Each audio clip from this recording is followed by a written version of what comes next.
Camp Fort Bonifacio, SPD, Philippine Navy, Philippine Army, Golf Course Open Area, Namria, Libingan ng mga Bayani, TESDA, Nutrition, BCDA Property, RSBS, Veterans, NHA Tenement, Bliss, DOE at Bonifacio Global City, DOST PTRI, Technological University of the Philippines, Polytechnic University of the Philippines, DPWH Bureau of Equipment and Infrastructure, Camp Bagong Diwa, NCRPO, DJMP, Drug Rehabilitation Center, DOTC Coast Guard Post Office, MMDA Flood Control, Laguna Lake Development Authority. The future of development of Taguig City. Highlands Development.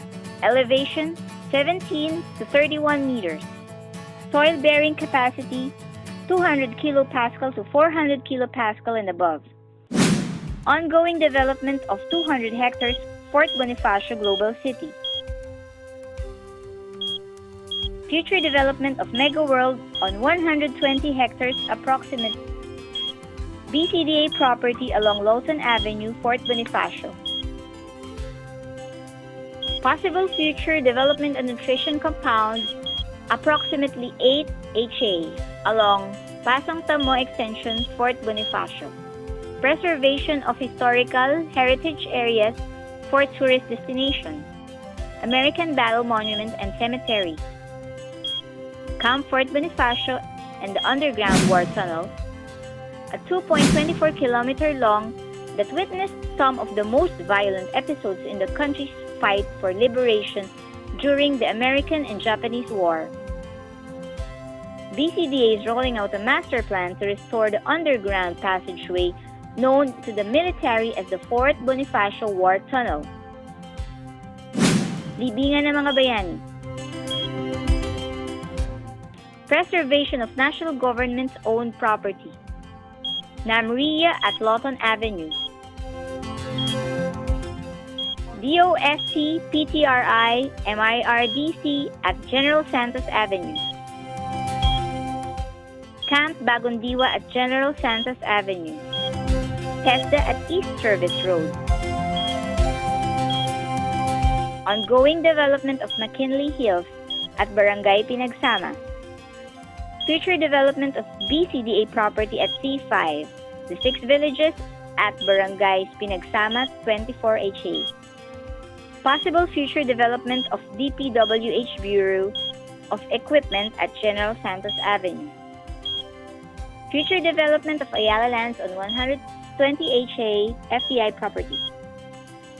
Improvement and development of the existing industrial area of RSPS and veterans at Western Bikutan and TBCAI, Bagong Bayan Industrial. Proposed provincial terminal at C5 Center Island near South Superhighway would give way to a possible construction of hotels along C5 Western Bikutan. Establishing the improvement and development and construction of barangay town centers. Barangay Maharlika Town Center, Barangay Upper Bikutan, Barangay Central Bikutan, Barangay North Daanghari, Bagong Tanyag, and South Daanghari.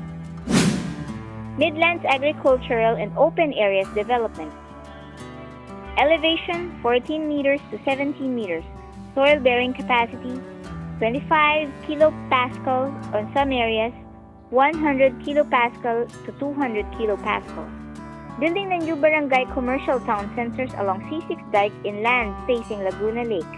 Barangay Napindan and Ibayo Tipas town centers, 35 HA approximately. Tipas boundary, Barangay Calzada and Palingon town centers, approximately 42 HA. Rojale Road boundary, Barangay Calzada and Santa Ana town centers, approximately 22 HA. Taguig River boundaries. Barangay San Miguel Hagonay and Barangay Town Center at Lakeshore Development. Barangay Wawa Town Center, Barangay Bambang Town Center at BDO Property. Barangay Lower Bikutan Town Center at MRT Open Areas. Established improvements and preservations of the old and historical Old Poblacion Town Centers of Barangay Ligitipas, the churches and Plaza Bonifacio, Iglesia ni Cristo marker at F. Manala Street, Barangay Calzada, Tipas. Santa Ana Church and Plaza, Quezon. Barangay Ususan and Tuktukan. Building the new mixed commercial and industrial area along Cayetano Boulevard and Barangay Ligid, Tipas, Palingon, Calzada, and Ususan. Proposed Taguig City Central Business Transaction Complex at Cayetano Boulevard, one block private property near baseball field, Ususan. Lot acquisition required.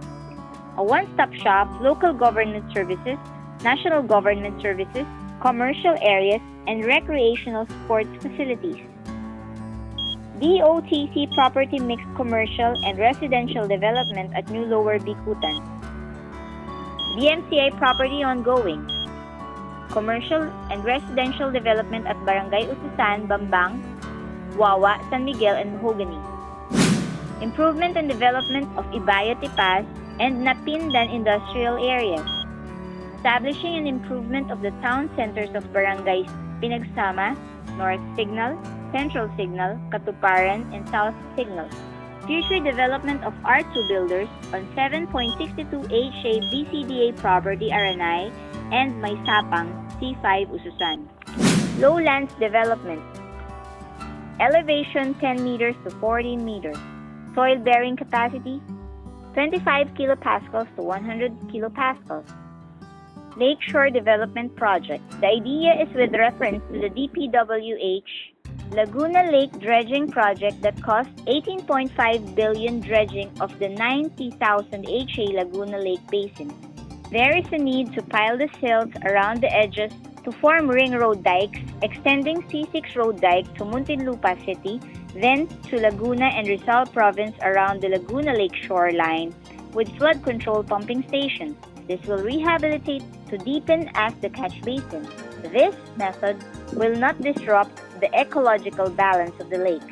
Laguna Lake original depth is 6.3 meters.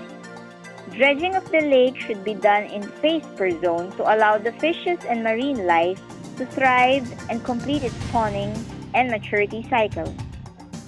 The silt that has accumulated for thousands of years under the Laguna Lake has the same pH or acidity of the lake, more solid than sand and soil dumps in other areas. The Lakeshore Development Project with reference to the C6 road dike has 7 meters width right-of-way extending from General Santos Avenue to Muntinlupa City boundary, Bagong Bayan, Sucat River,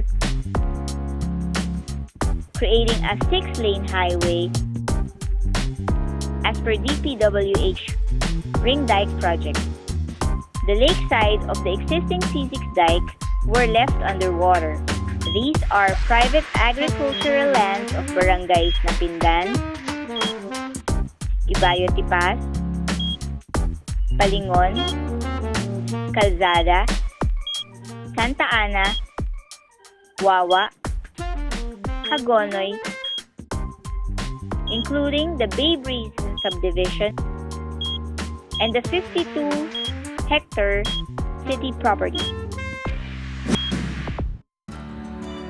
The reclamation of the 1 kilometer width by 10 kilometers at the lakeside would require the construction of the river wall protection at the elevation of 16 meters. It can be still sheet piles and riprap wall. Dredged silt soil materials will be the filler at the bottom up to elevation 14 meters level of the road dike while filling the 1 meter depth to level the elevation. 15 meters will come from the inland soil excavated from the construction. The land use of reclaimed lots 50 HA, each fisherman place, port, marketplace, wet and dry, restaurants, parks, transport terminals, and others. Located in Napindan and Bagong Bayan to benefit our fishermen.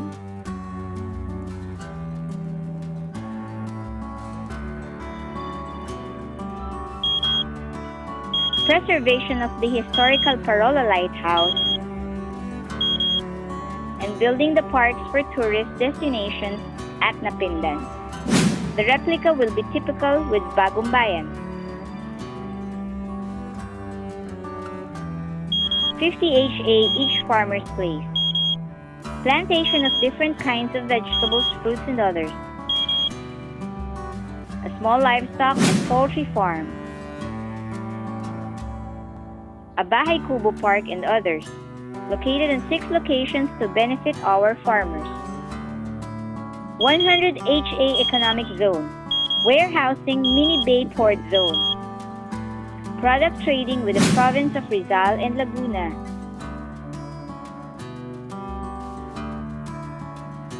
Then distribution to Metro Manila area through Laguna de Bay and Pasig River. 52 HA development of Taguig City property into a sports complex at Barangay Hagonoy.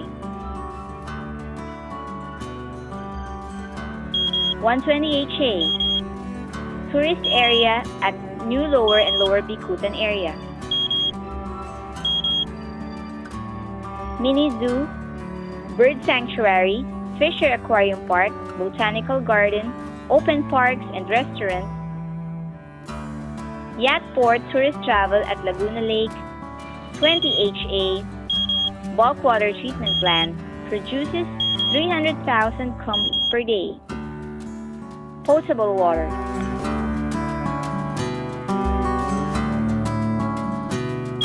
80 HA commercial area, resort, swimming pool, recreational, amusement parks, and barangay and local government facilities located at Bagong Bayan.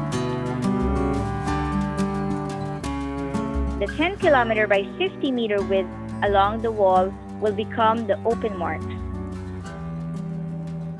10 meters jogging lane, 10 meters provision for windmill landscaping, 10 meters provision for train railway transport, 10 meters bike lane and food court, 10 meters maintenance road.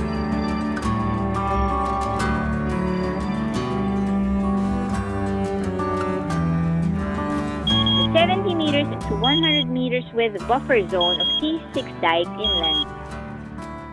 20 HA bulk water treatment plant, 300,000 cum per day potable water, a flood water collector during the heavy rains, located at the areas of Napindan, Ibaya Tipas, Palingon, Calzada, and Santa Ana.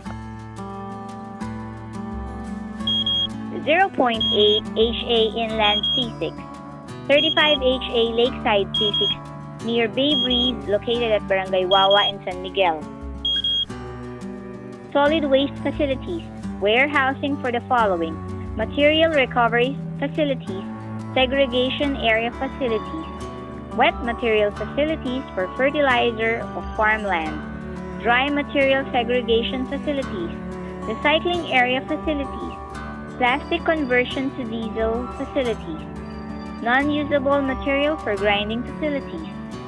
Coordinate with batching plants concrete waste for paving blocks casting.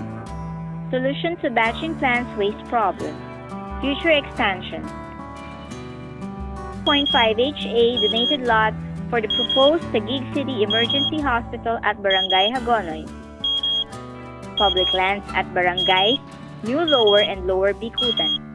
For government facilities, Barangay New Lower Bicutan facilities, Taguig Science School facilities, open parks and commercial areas, OSWD facilities, Home for the Aged, Center for Women, Children's Center, Senior Citizen Center, Police Station, Fire Station, Traffic Management Office, Public Office and Safety Office, Local Government Warehousing for Maintenance and Construction and Stock Area, Engineering Facilities, General Service Office Facilities, Clean and Green or CENRO Facilities, Purchasing Supply Stock Facilities, City Documents Filing Facilities, Agriculture Facilities, Motor Pool Heavy Equipment Facilities, City Health Stockyard Facilities, Local Utilities Office Facilities, Disaster Risk Reduction Facilities, National Government Warehousing, DENR,